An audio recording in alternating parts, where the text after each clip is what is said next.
Dance. What is dance?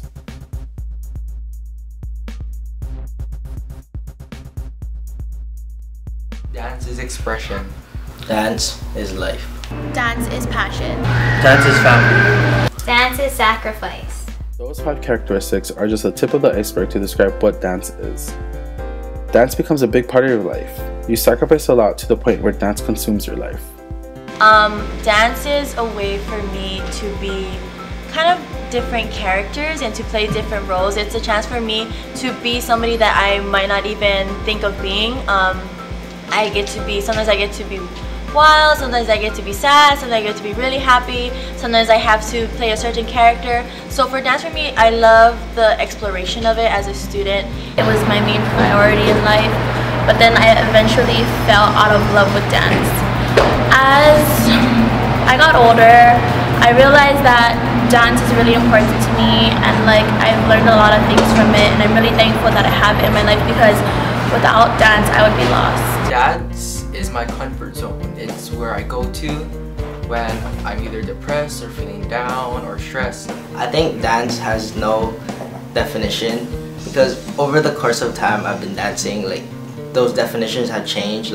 From the beginning I started, it was all fun, it wasn't really anything, until now it's it's really fun, but yet it kind of turned into a job because of these long rehearsals and all the things I do for it. But then it's still fun. Football games, school dances, family functions, hanging out with friends, and even sacrificing going to a real school and just being homeschooled are all being sacrificed for the love of dance. With dance, I sacrifice a lot of time, going to parties, hanging with my friends. And for family, I give up a lot of time with my family to be at dance. I always find that at times, my cousins, they would always come visit me, but I'm always at practice. And my junior and senior prom, a trip to Spain with my family. In sports, there's a certain way to catch a ball and a certain way to throw the ball, and that is called technique. In dance, technique is no stranger. There's certain ways to do a certain move, and it needs to look right.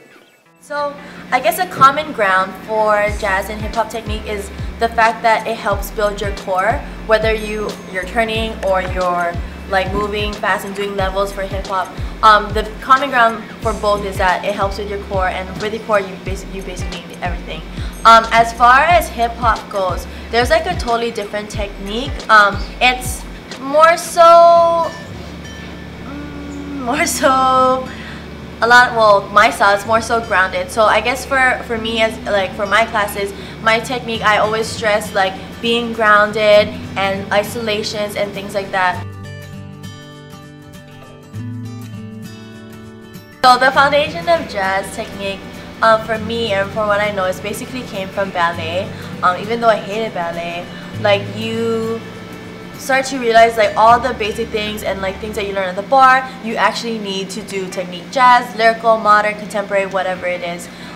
Even if a number isn't so technical with turns and jumps and extensions and all that, even if you were to do a modern or contemporary number where you would throw your body to places, you still need your core and your technique to pull you up, take you out of different positions. I noticed that when I try to combine my jazz and hip-hop dancers with that kind of routine, there's a really big difference. A lot of the hip-hop kids like to just, even though I like them throwing themselves, it's hard for them to pick back up and things like that. So technique is super important when it comes to jazz.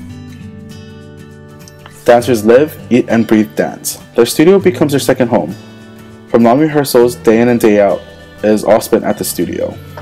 Dance for most people isn't something they do on the side. It becomes their livelihood, and it makes them who they are.